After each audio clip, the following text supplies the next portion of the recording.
Welcome back, I'm Rachel, and in this video we're going to go over the main dorsal veins of the foot.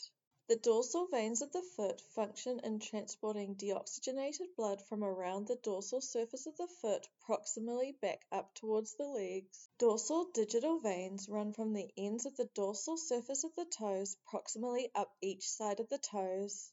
These veins unite in pairs to form the dorsal metatarsal veins. The dorsal metatarsal veins then drain the blood up most of the length of the metatarsal bones before together forming and draining into the dorsal venous arch. The dorsal venous arch runs along the bases of the metatarsal bones. The lateral side of this arch drains into the small saphenous vein and onwards up the leg this way. The medial side of this arch drains into the medial marginal vein and then onto the long saphenous vein on its way back up the leg. And lastly, the dorsal venous arch also drains into the anterior tibial vein, which also carries on back up the leg.